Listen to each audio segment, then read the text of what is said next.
बिस्मिल्लाहिर्रहमानिर्रहीम।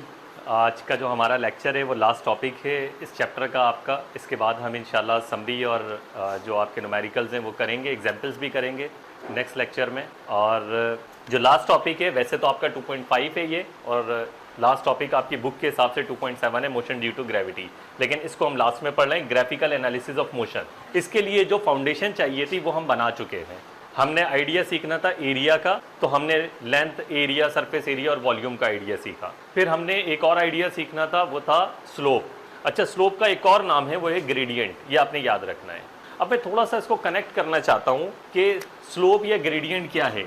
स्लोप हम किस बात से जानते हैं? Delta Y divided by delta X. अच्छा, ग्राफिकली ग्राफ के जरिए delta Y divided by delta X असल में स्लोप होता है। अब ये कोई भी दो क्वांटिटीज हो सकती हैं। आमतौर पर डिवाइड में हम नीचे क्या रखते हैं? टाइम। अब आपने ये याद रखना है कि जब भी दो चीजें डिवाइड हो रही होती हैं तो ग्राफिकली वो स्लोप होता है।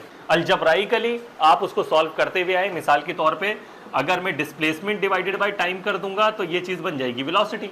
अगर मैं वेलोसिटी डिवाइडेड बाय टाइम कर दूंगा तो ये चीज बन जाएगी एक्सेलरेशन। तो डिवाइड में टाइम आ रहा है, ये याद रखना है आपने। So acceleration is a slope between velocity time graph. Velocity time graph के दरमियान जो स्लोप होगा, स्टीपनेस होगी, वो आपके पास एक्सेलरेशन कहलाएगा। बहरहाल ये डिस्टेंस टाइम ग्राफ है, अगर ये वेलोसिटी टाइम ग्राफ होता तो वो एक्सेलरेशन कहलाता स्लोप। अच्छा, इसका एक और नाम है, आप ये देखें, ये जो डेल्टा वाई होता है ये राइज है ना, ऊंचाई है ना, और ये रन है, आगे दौड़ो और ऊपर जाओ। सो इसको मैं ऐसे भी कह सकता हूं, rise over run, rise divided by run. तो यहां लिखा हुआ है the rise divided by run is called gradient या स्लोप।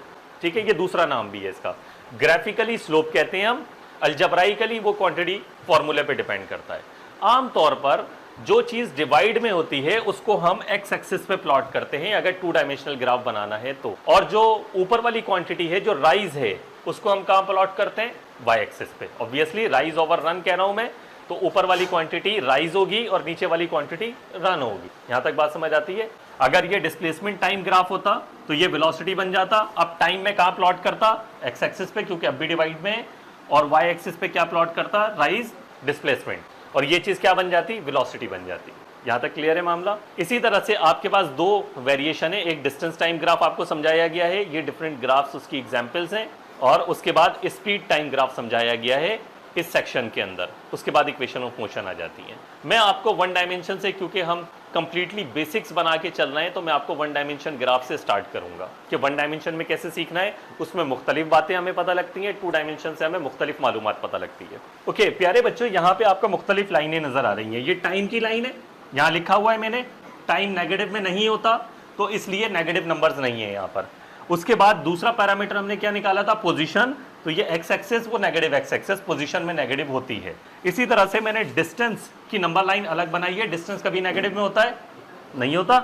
डिस्प्लेसमेंट देखें नेगेटिव में होता है, डिस्प्लेसमेंट में पूरी लाइन बनी हुई है। ये लाइन स्पीड की है, स्पीड भी नेगेटिव नहीं होती, तो नेगेटिव में नंबर नजर नहीं आ रहे। ये वेलोसिटी की लाइन है। इसी तरह से ये एक्सेलरेशन की लाइन है, दोनों में नेगेटिव होते हैं। एक्सेलरेशन नेगेटिव भी होता है, पॉजिटिव भी होता है। इसी तरह वेलोसिटी नेगेटिव भी होती है, पॉजिटिव भी होती है। यहाँ पर मैंने मुख्तलिफ नंबर्स लिखे हुए हैं, आप देख रहे हैं x0, x1, x2, x3, x4, ये पोजीशन को रिप्रेजेंट कर रहे हैं। मिसाल के तौर पे ऑब्जेक्ट सबसे पहले कहाँ मौजूद होगा? पोजीशन 3 पे। आप यहाँ पर इसकी पोजीशन चेंज कर दें, वो वहीं पे चले जाएगा। यहाँ आप देख सकते हैं अभी ऑब्जेक्ट एट टाइम 0 पोजीशन 3 पर है। यहाँ लिखा हुआ है, ये टाइम की नंबर लाइन है, टाइम बराबर है 0 के, अभी ये 0 पर है। सो आप गौर करेंगे कि इसने x0 से 3 से 1 पे जाना है। इसका मतलब ये बैकवर्ड जाएगा, 3 से 1 पीछे जाना पड़ेगा इसको। ये रहा 3, ये रहा 1, यहाँ आएगा ये। ओके, अगर ये बैकवर्ड जाएगा तो आप देखेंगे ये बैकवर्ड किस तरह जाएगा।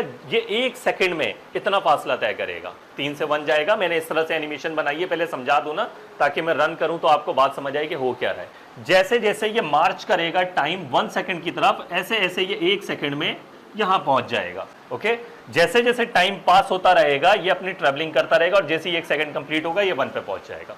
उसके बाद 1 के बाद ये -1 पे जाएगा, फिर ये -3 पे जाएगा, फिर ये 5 पे जाएगा। ओके, ये 1 सेकंड लगेगा यहां से यहां पहुंचने में, दूसरा सेकंड, यहां से यहां पहुंचने में तीसरा सेकंड, और फिर चौथा सेकंड। 4 सेकंड की ट्रेवलिंग है। यहां तक बात समझ आती है? ओके, मैं पहला सेकंड आपको दिखाता हूं। आप देखिएगा कि ये यहां से 0 से 1 सेकंड पे आएगा तो ये 1 पे चले जाएगा। जैसे ही टाइम बढ़ता रहेगा वैसे ये मार्च करता रहेगा अपनी पोजीशन की तरफ। अगर मैं इसको 1 के बजाय -5 कर देता तो ये 1 सेकंड में यहां से -5 पहुंचता। ओके, ये चेंज कर सकते हैं आप। तो आप देख सकते हैं ये 1 पे पहुंच गया, टाइम 1 सेकंड पे पहुंचा, तो ये पोजीशन 3 से पोजीशन 1 पे आ गया। अब पोजीशन का जो ग्राफ है ना, पोजीशन के ग्राफ पे हम एक लाइन बनाकर दोनों पॉइंट्स को कनेक्ट करके डिस्टेंस भी निकाल सकते हैं, डिस्प्लेसमेंट भी निकाल सकते हैं। इसी लाइन पे निकाल सकते हैं हम, डिस्टेंस भी डिस्प्लेसमेंट भी। अब आप जरा गौर करें कि यहीं पर ही मैंने डिस्टेंस निकाला हुआ है जो कि प्लस में रहेगा, और डिस्प्लेसमेंट भी निकाला हुआ है, वेक्टर का निशान है जो कि बता रहा है कि मुझे कि ये इस डायरेक्शन में मूव किया है, वेक्टर का एरो हेड बना हुआ है। सो -2, ये नेगेटिव डायरेक्शन है तो -2। अच्छा, अब मैं यहाँ आपको बताना क्या चाहता हूँ प्यारे बच्चों, यहाँ पर देखें कि मैं अब डिस्टेंस ग्राफ बनाता हूँ इसी से। जब टाइम 0 सेकंड था तो प्यारे बच्चों डिस्टेंस कितना कवर किया था इसने? 0। जबरदस्त, ये यहाँ पर था। अब जैसे जैसे टाइम बढ़ता रहा इसका डिस्टेंस बढ़ता रहा, और टोटल डिस्टेंस इसने 1 सेकंड बाद कितना कवर कर लिया? 2, यहां आ जाएगा। ओके, सो ये डिस्टेंस आ गया S1 बराबर आ गया 2 के। डिस्प्लेसमेंट के बारे में बात करते हैं, ये लाइन डिस्प्लेसमेंट की है। डिस्प्लेसमेंट कितना था प्यारे बच्चों जब टाइम 0 सेकंड था? 0 था ऑब्वियसली, और जैसे ही टाइम 1 सेकंड होगा तो डिस्प्लेसमेंट कितना हो जाएगा? -2। जबरदस्त, डिस्प्लेसमेंट इसका मतलब इस डायरेक्शन में जाएगा, ऑब्जेक्ट यहां पहुंच जाएगा। सो ये डिस्प्लेसमेंट हो जाएगा S1 -2। क्लियर है यहां तक? यहां पे रुक के मैं एक बात साथ साथ आपको बता दूं प्यारे बच्चों, अगर ये पोजीशन ग्राफ था तो इसने इस बात का ख्याल रखा कि ये पहले कहां मौजूद है? 3 पे। डिस्टेंस ग्राफ में इसने कहां से स्टार्ट किया है? 0।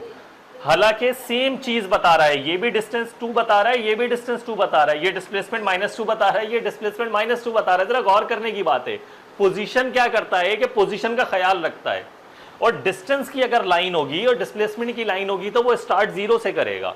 वो नहीं जानता कि 3 पे पोजीशन है, क्योंकि उसने तो डिस्टेंस प्लॉट करना है सिर्फ और सिर्फ। बात समझ आती है? ये भाई डिस्टेंस प्लॉट करना है ना, तो टाइम जैसे जैसे मार्च कर रहा है, आगे बढ़ रहा है, वैसे वैसे डिस्टेंस 0 से आगे बढ़ रहा है। वो तो 0 से स्टार्ट करेगा, वो 3 से थोड़ी स्टार्ट करेगा। क्लियर है? तो पोजीशन ग्राफ सिर्फ पोजीशन का ख्याल रखता है, अदरवाइज पोजीशन के साथ साथ आप पोजीशन की नंबर लाइन पे आप पोजीशन के साथ साथ डिस्टेंस और डिस्प्लेसमेंट भी निकाल सकते हैं। ये ज्यादा पावरफुल है। अगर मैं डिस्टेंस बना दूंगा तो क्या यहां पे पोजीशन पता कर सकते हैं? नहीं पता कर सकते, यहां पोजीशन की मालूमात खो गई, यहां पोजीशन की मालूमात खो गई। ठीक है, सो डिस्टेंस और डिस्प्लेसमेंट में पोजीशन आप पता नहीं कर सकते। हाँ, पोजीशन की नंबर लाइन में डिस्टेंस भी पता कर सकते हैं, डिस्प्लेसमेंट भी पता कर सकते हैं, पोजीशन भी पता कर सकते हैं, वेलोसिटी भी पता कर सकते हैं। 1 सेकंड में प्यारे बच्चों कितना डिस्टेंस कवर किया इसने? 2। सो इसका मतलब 1 सेकंड में इसने जो डिस्टेंस कवर किया वो था 2। ये स्पीड है, डिस्टेंस डिवाइडेड बाय टाइम होगा। सो ये जो v1 होगी वो 2 मीटर पर सेकंड होगी। इस पे मैं लाइन नहीं बनाऊंगा, क्योंकि जरा गौर करें यहां पर सिंगल नंबर लाइन से हमें क्या मालूमात मिलती है प्यारे बच्चों। ये जब टाइम 0 सेकंड से आगे बढ़ रहा था तो जैसे जैसे टाइम आगे बढ़ रहा था तो क्या इसकी स्पीड बदली हो रही थी? नहीं बदली हो रही थी। हर लम्हे इसकी स्पीड 2 मीटर पर सेकंड थी, तो यही पॉइंट रहेगा, यही जगह रहेगी स्पीड की नंबर लाइन पे। बात समझ आती है भाई? अब मैं यहां चेक करूं तब भी स्पीड इसकी 2 मीटर पर सेकंड थी, यहां चेक करूं तब भी स्पीड 2 मीटर पर सेकंड थी, यहां चेक करूं ऑल द वे 2 मीटर पर सेकंड थी। तो ये कहीं मूव नहीं हो रहा 2 से। सो सिर्फ एक पॉइंट बनेगा, ये लाइन नहीं बनाएंगे, मूव नहीं किया ये बात समझ आती है? बट वेलोसिटी कितनी थी? वेलोसिटी निकलती है डिस्प्लेसमेंट डिवाइडेड बाय टाइम से, डिस्टेंस से नहीं निकलती। डिस्प्लेसमेंट -2 और 1 सेकंड में डिवाइडेड बाय 1। सो जो वेलोसिटी निकलेगी वो होगी v1, वेक्टर का निशान, -2 मीटर पर सेकंड। क्लियर है ये मामला? ओके, इस टोटल जर्नी के अंदर क्या इसने कहीं स्पीड चेंज की है? नहीं चेंज की। अगर पहले भी वेलोसिटी -2 मीटर पर सेकंड थी और अगले लम्हे भी वेलोसिटी -2 मीटर पर सेकंड है, फिर आगे भी -2 मीटर पर सेकंड है, तो vf - vi तो बदल ही नहीं रहा, सेम है। तो एक्सेलरेशन क्या होगा? 0। सो एक्सेलरेशन है 0 मीटर पर सेकंड स्क्वायर। क्लियर है ये मामला? ओके, अब अगला सेकंड मजीद बढ़ाते हैं। मैंने यहां मेंशन किया हुआ है ये 1 पे आ चुका है, अब इसको 1 से -1 जाना है। सो अगला सेकंड मार्च करेगा यहां पर, और पोजीशन ग्राफ आप देखेंगे कि 2 स्टेप बैकवर्ड चले जाएगा। अब आप देखें ये 2 सेकंड पे आ गया, और इस अगले सेकंड के अंदर इसने इतना डिस्टेंस और इतना ही डिस्प्लेसमेंट कवर किया। डिस्टेंस इसने तय किया 2 और डिस्प्लेसमेंट इसने तय किया -2। अगर टोटल की बात करेंगे 0 सेकंड से 2 सेकंड तक इसने डिस्टेंस तय किया 4 और डिस्प्लेसमेंट तय किया -4। सिर्फ 1 सेकंड से 2 सेकंड के दरमियान इसने जो डिस्टेंस तय किया 2 मीटर पे तो ऑलरेडी था ये, और ये आ जाएगा 4 पे डिस्टेंस, S2 बराबर आ जाएगा इतना पार्ट सिर्फ और सिर्फ 2 के बराबर आ जाएगा, टोटल 4 हो जाएगा। डिस्प्लेसमेंट की बात करूंगा तो ये -2 हो जाएगा, टोटल -4 हो जाएगा। भाई अगर 0 सेकंड से लेंगे तो -4 हो जाएगा, अगर सिर्फ इस सेकंड की बात करता हूं तो -2 है। सिर्फ इस सेकंड की स्पीड देखें तो 2 इन 1 सेकंड, स्पीड 2 थी 1 सेकंड में, तो स्पीड क्या अभी बदली है? हर लम्हे जैसे जैसे ये 1 सेकंड से आगे ट्रेवल करता रहा तब भी इसकी स्पीड सेम ही रही है। सो इसका मतलब जो v1 है वही v2 है, स्पीड नहीं बदली। एक्सेलरेशन अब भी 0 है, वेलोसिटी भी सेम है, -2 मीटर पर सेकेंड है। ये मामला क्लियर है? ओके, अब जरा ये देखें आप बच्चों कि वंस अगेन इसने -1 से -3 जाना है, तो आप देख सकते हैं कि -2 का फर्क है। सो फिर अगले सेकंड इसने 2 मीटर फासला तय किया है इस 1 सेकंड के अंदर, तो जो डिस्टेंस होगा इसका वो टोटल 6 हो जाएगा और सिर्फ उस सेकंड का हो जाएगा 2, और डिस्प्लेसमेंट अब भी -2 रहेगा। स्पीड अब भी सेम रहेगी v3 और वेलोसिटी भी सेम रहेगी -2, एक्सेलरेशन 0 रहेगा। ओके, यहां तक क्लियर है मामला? अच्छा, अब जरा आप गौर करें, इसने जाना है -3 से +5, -3 पर है तो इसने कितना जाना है? 1 2 3 4 5 6 7 8 यूनिट पॉजिटिव डायरेक्शन में इसने जाना है। तो आप ये देख सकते हैं अगला सेकंड गुजरा और ये 8 यूनिट पॉजिटिव डायरेक्शन में आ गया। अब मुझे ये बताएं कि इसकी जो स्पीड है, पहले तो डिस्टेंस बताएं इसने कितना तय किया है? 8। तो यहां से 1 2 3 4 5 6 7 8 जो डिस्टेंस तय हुआ है S4 वो 8 हुआ है, और इसी तरह से जो डिस्प्लेसमेंट होगा वो भी +8 है, पॉजिटिव डायरेक्शन है, प्लस होगा। तो यहां से 1 2 3 4 5 6 7 8 जो डिस्प्लेसमेंट होगा S4 वो 8 होगा। स्पीड कितनी हो गई है प्यारे बच्चों? 1 सेकंड में कितनी इसने कितना फासला तय किया है? 8 मीटर। सो इसकी स्पीड हो जाएगी अब 8 मीटर पर सेकंड। ओके, यहाँ पे कुछ और भी मामला है, वो अब समझाऊंगा मैं आपको, ठीक है? कुछ बहुत अहम मामला यहाँ पर हुआ है जो मैंने तब्दीली लाई है यहाँ पर। ओके, सो स्पीड 8 हो गई और वेलोसिटी क्या होगी? +8 होगी, ठीक है, क्योंकि पॉजिटिव डायरेक्शन है। सो वेलोसिटी भी होगी +8 मीटर पर सेकेंड। एक्सेलरेशन कितना होगा प्यारे बच्चों?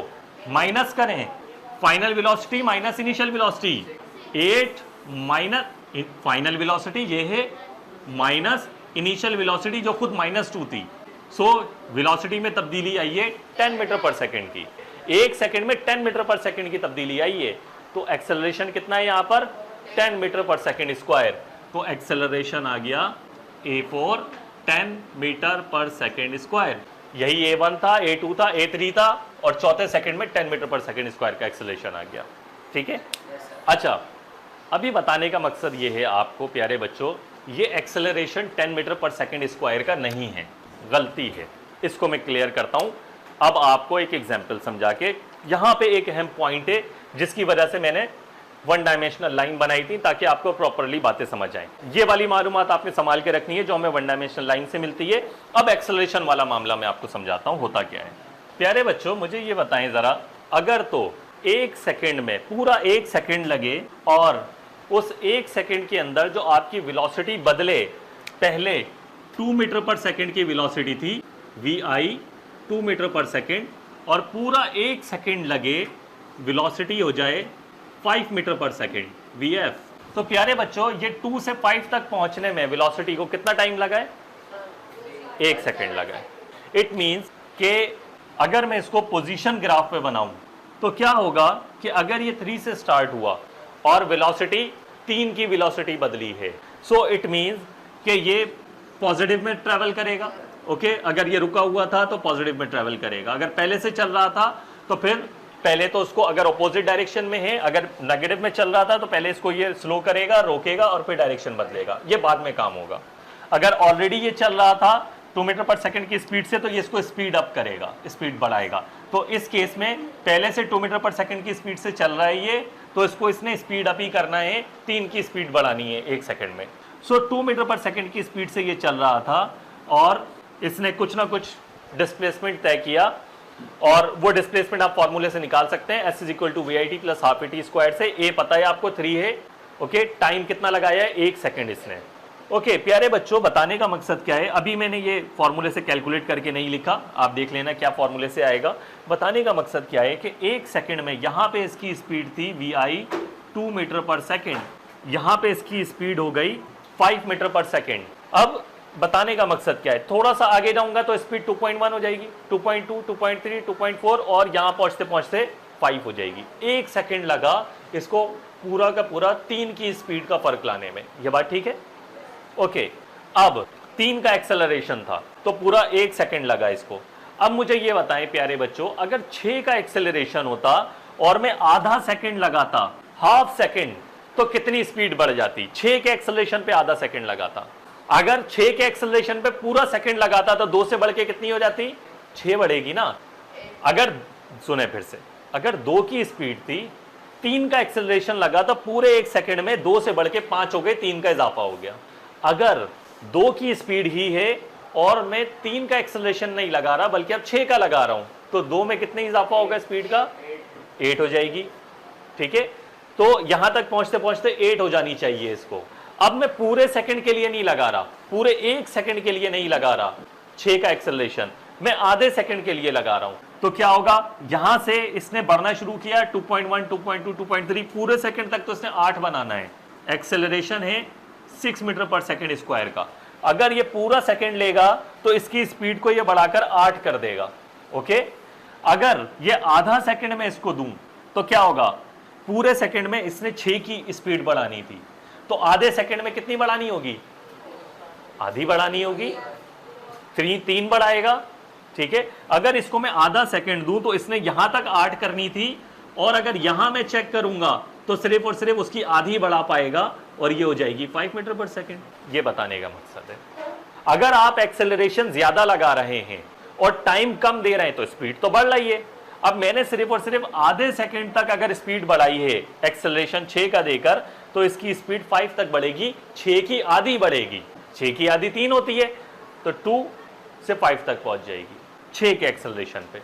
अब जरा ये बताएं प्यारे बच्चों, अगर आप 6 का एक्सेलरेशन देते हैं आधे सेकंड तक और अब एक्सेलरेशन हटा देते हैं, आधे सेकंड बाद ही हटा देते हैं, तो ये 5 से चलता रहेगा, बाकी का आधा सेकंड कितना चलेगा? ये 5 की स्पीड से चलेगा। अगर आप पूरे सेकंड बाद देखेंगे तो आपको तो फाइनल स्पीड 5 मिलेगी। इस केस में जब आप 3 का एक्सेलरेशन लगा रहे थे तो भी आपको फाइनल स्पीड 5 मिल रही थी। 3 का एक्सेलरेशन आपने पूरे 1 सेकंड तक लगाया था, तब भी 2 से 5 पहुंच गई थी स्पीड। 6 का एक्सेलरेशन आपने आधे सेकंड के लिए लगाया है, तब भी स्पीड 5 हो गई, ये बढ़ के यहां से तो स्पीड बढ़ रही है, बढ़ रही है, बढ़ रही है, बढ़ रही है। आधे सेकंड बाद आपने 6 का एक्सेलरेशन हटा दिया तो 6 के बजाय आधी ही स्पीड बढ़ी, 3 ही बढ़ी, तो 5 पे पहुंच गया। लेकिन जब आप पूरे सेकंड बाद चेक करते हैं तो अब यहां थोड़ी स्पीड कम होगी क्योंकि एक्सेलरेशन हट गया बाकी के आधे सेकंड, सो स्पीड कितनी हो जाएगी इसकी? 5 ही मिलेगी। तो फर्क क्या आएगा? क्या फर्क आएगा ऐसा कि जो पिछले वाले में और अगले वाले में हमें बताएगा कि कुछ और मामला हुआ है? फर्क आएगा डिस्प्लेसमेंट का। जब 3 का एक्सेलरेशन आप पूरे सेकंड के लिए लगाएंगे तो एक मुख्तलिफ डिस्प्लेसमेंट होगा, कम डिस्प्लेसमेंट होगा। अब क्या हुआ कि आपने 6 का एक्सेलरेशन आधे सेकंड के लिए लगाया है, यहां तक उसने जल्दी से स्पीड बढ़ा दी, स्पीड बढ़ती है तो फासला जल्दी जल्दी तय होता है, जल्दी से स्पीड बढ़ा दी। अब इसको बाकी का जो टाइम मिला ना, उसमें इसने उसी कांस्टेंट स्पीड पर फासला मजीद तय करना शुरू कर दिया। जरा रिलैक्स होके समझें, 2 मीटर पर सेकंड, 2 मीटर पर सेकंड, 2 मीटर पर सेकंड की स्पीड से चल रहा है ऑब्जेक्ट। आपने क्या किया? 3 का एक्सेलरेशन लगाया। अगर आप 3 का एक्सेलरेशन लगाते हैं और पूरे 1 सेकंड के लिए लगाते हैं तो क्या होगा? 2.1, 2.2, 2.3, 2.4 और ये पहुंचते पहुंचते 5 पे पहुंच जाएगी। अगर पूरे 1 सेकंड के लिए लगाते हैं 5 पे पहुंच गए। मेरा बताने का मकसद ये है कि 5 पे स्पीड पहुंचने के लिए जरूरी नहीं है कि आप 3 का ही एक्सेलरेशन लगाएं। 5 पे स्पीड पहुंच सकती है अगर आप उससे ज्यादा भी एक्सेलरेशन लगा देते हैं, तब भी। मिसाल के तौर पे मैं 3 के बजाय उसका डबल एक्सेलरेशन लगा देता हूं 6, लेकिन मैं पूरे सेकंड के लिए अगर लगाऊंगा तो 6 की स्पीड बढ़ा देगा, वो 2 से 8 पे पहुंचा देगा, 6 बढ़ जाएगा, 2 + 6 8। लेकिन मैं पूरे सेकंड के लिए नहीं लगा रहा, मैं आधे सेकंड के लिए लगा रहा हूं, तो क्या होगा? यहां तक तो इस एक्सेलरेशन लगा हुआ था 2.1 2.2 लेकिन पिछले एक्सेलरेशन के मुकाबले में अब तेजी से बढ़ रहा है क्योंकि 6 का एक्सेलरेशन है, पहले 3 का था, अब डबल तेजी से बढ़ रहा है 2.1 2 3 4 इस तरह 2.1 2.2 2.3 2.4 और जल्दी से इसने आधे सेकंड पे 5 पहुंचा दिया। अगर बाकी का आधा सेकंड भी मिलता तो मजीद 3 बढ़ा देता, 8 पहुंच जाता ही है। अब क्या हुआ, आपने यहीं पर ही आधे सेकंड बाद ही एक्सेलरेशन हटा दिया, तो जब 3 का था तब भी फाइनल वेलोसिटी 5 पे पहुंचा था, जब 6 का एक्सेलरेशन था तब भी फाइनल वेलोसिटी 5 पर पहुंच गया। फर्क क्या आया, पहले 3 का पूरे सेकंड के लिए लगाया था एक्सेलरेशन, अब 6 का एक्सेलरेशन आधे सेकंड के लिए लगाया है तो 5 पे पहुंच गया ये। और फर्क क्या आएगा कि अगर आप पूरे सेकंड बाद इसको चेक करेंगे तो क्या होगा, अब तो ये 5 मीटर पर सेकंड 5 मीटर पर सेकंड कांस्टेंट स्पीड से चल रहा है क्योंकि एक्सेलरेशन हटा चुके हैं आप आधे सेकंड बाद, तो आपको यहां पर 5 मीटर पर सेकंड की स्पीड ही मिलेगी, स्पीड में फर्क नहीं आएगा। हालांकि दो मुख्तलिफ एक्सेलरेशन आपने लगाए, तो आपको ये पता होना चाहिए कि कौन सा एक्सेलरेशन कितनी देर के लिए लगा है, ये बताने का मकसद। जरूरी नहीं है कि हर एक्सेलरेशन पूरे सेकंड के लिए ही लगता है, ये पॉइंट यहां पे समझना है। कौन सा कितना एक्सेलरेशन कितनी देर के लिए लगा है उतनी ही स्पीड बढ़ेगी और बाकी टाइम के लिए स्पीड नहीं बढ़ेगी, क्योंकि एक्सेलरेशन हटा देंगे तो स्पीड फिर कांस्टेंट हो जाएगी। ओके, सो दोनों केसेस में आपको स्पीड 5 ही मिल रही है, लेकिन हुआ क्या, पिछले केस में ये कांस्टेंटली स्पीड बढ़ा रहा था, जब 3 का एक्सेलरेशन था तो स्पीड बढ़ा रहा था, लेकिन स्लोली कंपैरेटिवली 6 के एक्सेलरेशन के मुकाबले में 6 का एक्सेलरेशन ज्यादा है, यहां पे इसने जल्दी स्पीड बढ़ाई, आधे सेकंड में ही 5 पे पहुंचा दिया। 3 के एक्सेलरेशन ने 1 सेकंड बाद 5 पे पहुंचाया था। अब जो बाकी का आधा सेकंड इसको मिला है 6 के एक्सेलरेशन को, वो क्या होगा, अब 5 की कांस्टेंट स्पीड से चल रहा है, तो पिछला डिस्प्लेसमेंट ज्यादा होगा, 3 वाले एक्सेलरेशन पे या 6 वाले एक्सेलरेशन पे डिस्प्लेसमेंट ज्यादा होगा, 6 वाले पे, क्योंकि आधे सेकंड में इसने जल्दी से स्पीड बढ़ा दी 5, उसके बाद इसको मजीद आधा सेकंड मिल गया कांस्टेंट स्पीड पे, ठीक है, तो डिस्प्लेसमेंट में फर्क आएगा। अब जो अगला पॉइंट समझने लायक है वो यहां पर ये है प्यारे बच्चों, अगर मैं मजीद ज्यादा एक्सेलरेशन करता, बात समझिएगा जरा, अगर मैं मजीद ज्यादा एक्सेलरेशन करता 12, तो क्या होता, ये यहां पर ही 5 की स्पीड कर देता और इसको मजीद टाइम मिल जाता 5 की स्पीड पे ट्रेवल करने का, कांस्टेंट स्पीड पे, ठीक है, यहां से यहां तक कि ये 5 की स्पीड कर देता और ये जो बाकी इसको टाइम मिलता ये क्या करता, कांस्टेंट स्पीड पे आगे चलता रहता, फिर डिस्प्लेसमेंट में फर्क आता। अगर मैं मजीद एक्सेलरेशन बढ़ा दूं तो ये जल्दी से 5 की स्पीड अचीव कर लेगा, बाकी का पूरा टाइम इसको क्या मिलेगा, कांस्टेंट स्पीड पे मिलेगा। इसी तरह से मैं और बहुत ज्यादा एक्सेलरेशन कर दूं तो ये बहुत जल्दी से इतने से कम टाइम में 5 की स्पीड अचीव कर लेगा, बात समझ आती है, बहुत जल्दी से 5 की स्पीड अचीव कर लेगा और बाकी का टाइम इसको कांस्टेंट स्पीड पे मिलेगा। अब जरा यहां पे गौर करने की बात है, मैं और ज्यादा एक्सेलरेशन लगाता हूं तो ये फौरन से ही 5 की स्पीड अचीव कर लेगा, 2 से 5 पे पहुंच जाएगा और पूरा का पूरा सेकंड तकरीबन, क्योंकि बहुत थोड़ा सा टाइम लगा ना 2 से 5 पे पहुंचने में, अगर बहुत बड़ा एक्सेलरेशन होगा तो थोड़े से टाइम में फौरन 2 से 5 पहुंच जाएगा और तकरीबन पूरा सेकंड उसको सेम स्पीड पे मिलेगा। तो आपको क्या लगेगा कि ये अचानक से 2 से 5 पे पहुंचा और पूरा सेकंड 5 मीटर पर सेकंड 5 मीटर पर सेकंड, पूरा सेकंड, इसका मतलब फौरन से 2 से 5 पे पहुंच गया ये स्पीड। तो अचानक से इसकी स्पीड कितनी हो गई, 5 मीटर पर सेकंड, और इसने पूरा सेकंड जो ट्रेवल किया है वो 5 मीटर पर सेकंड की स्पीड से किया है। इसका मतलब इसने अगले सेकंड में 5 मीटर फासला तय किया है एक सेकंड में, क्योंकि फौरन ही पहुंच गया ना 5 पे, तो अब ये कांस्टेंट स्पीड पे चल रहा है। तो कहीं भी आप चेक करेंगे 5 मीटर पर सेकंड 5 मीटर पर सेकंड, हर जगह कांस्टेंट स्पीड इसको मिलेगी। देखिए ये वाली एग्जाम्पल कौन सी है, इसको हम फिजिक्स में कहते हैं इंपल्स। मिसाल के तौर पे एक बॉलर ने बॉल की, अब उसकी कुछ और स्पीड है, आपने बैट से मारी बॉल, तो क्या हुआ, अचानक से उसकी स्पीड और डायरेक्शन बदल गई, फौरन बदल गई ना, अब बैट कांटेक्ट में तो नहीं है बॉल के साथ, तो फौरन बदल गई। अब बाकी का जो उसको टाइम मिलेगा वो कांस्टेंट स्पीड पे मिलेगा। सो इसका मतलब अचानक से स्पीड के बदल जाने के अमल को हम कहते हैं इंपल्स। तो जो मैंने यहां पर 10 का एक्सेलरेशन रखा था ना, वो अचानक वाला रखा था। क्यों भाई, कैसे मुमकिन है, आपको अगर एग्जाम्पल याद हो, कैसे मुमकिन है कि -3 से +5 पे पहुंच जाए, कैसे मुमकिन है कि -3 पे ऑब्जेक्ट था, अगले ही लम्हे उसने 10 का एक्सेलरेशन अचीव कर लिया। तो उसने पूरा 1 सेकंड नहीं लगाया, यहां पर स्पीड कांस्टेंट थी, उसने एक लम्हे में क्या किया है, बहुत बड़े एक्सेलरेशन के साथ एक लम्हे में अब यहां से देखें प्यारे बच्चों, अब ये -3 पर है, ओके, अब अचानक से इसने डायरेक्शन भी बदल ली पूरा 1 सेकंड लगाया इसने, 5 पे पहुंच गया, -3 से 5 पे पहुंच गया, तो 8 का डिस्प्लेसमेंट है प्लस। एक ही लम्हे में इसने क्या किया, डायरेक्शन भी बदल ली और इसने क्या किया, 8 का डिस्प्लेसमेंट भी कवर कर लिया। कैसे मुमकिन है? ये सिर्फ जब ही मुमकिन है जब अचानक से कोई हाई एक्सेलरेशन लगा हो और उसने अचानक उसकी डायरेक्शन भी बदल दी और एक सर्टेन स्पीड देकर 8 मीटर पर सेकंड की स्पीड देकर उसको छोड़ दिया और एक्सेलरेशन खत्म हो गया। अब क्या हुआ, पूरे लम्हे उसने 8 मीटर पर सेकंड, 8 मीटर पर सेकंड, 8 मीटर पर सेकंड, 8 मीटर पर सेकंड यहां पे आ गया ये। तो 10 का एक्सेलरेशन नहीं लगा था, बहुत बड़ा एक्सेलरेशन लगा था जिसने जरा से लम्हे में उसको क्या कर दिया, स्पीड बढ़ाकर 8 मीटर पर सेकंड कर दी, -2 से स्पीड बढ़ाकर 8 मीटर पर सेकंड कर दी। इसका मतलब पहले उसने क्या किया, ऑब्जेक्ट नेगेटिव में जा रहा था, पहले उसने फौरन से स्पीड कम भी की, जैसे बैट ने बॉल को मारा, उसने क्या किया, स्पीड कम भी की, जीरो भी की, डायरेक्शन भी बदल के एक सर्टेन स्पीड दे दी और बैट हट गया और बॉल आगे जा रही है। सो ये अचानक हुआ है, ये इंपल्स है। तो इससे आपने मुख्तलिफ लेसन लेने हैं। एक लेसन क्या है प्यारे बच्चों यहां पर, कि एक्सेलरेशन, कितना एक्सेलरेशन कितनी देर के लिए लगाए, ये जरूरी है। अगर बहुत बड़ा एक्सेलरेशन छोटी सी देर के लिए लगेगा, बड़ा एक्सेलरेशन, तो फौरन तब्दीली आ जाएगी। तो ये समझने की यहां पर जरूरत है। तो पिछले केस में वो 10 मीटर पर सेकंड स्क्वायर का एक्सेलरेशन नहीं था। तो ये आपकी एक अहम मालूमात थी जो आपने वन डायमेंशनल लाइंस पर समझनी थी, इन तमाम को अलग-अलग। अब जो नेक्स्ट टॉपिक है मेरा, वो 2 डायमेंशनल ग्राफ में हम इसको समझेंगे, जिसमें आपका एरिया और स्लोप या ग्रेडियंट का कॉन्सेप्ट आएगा।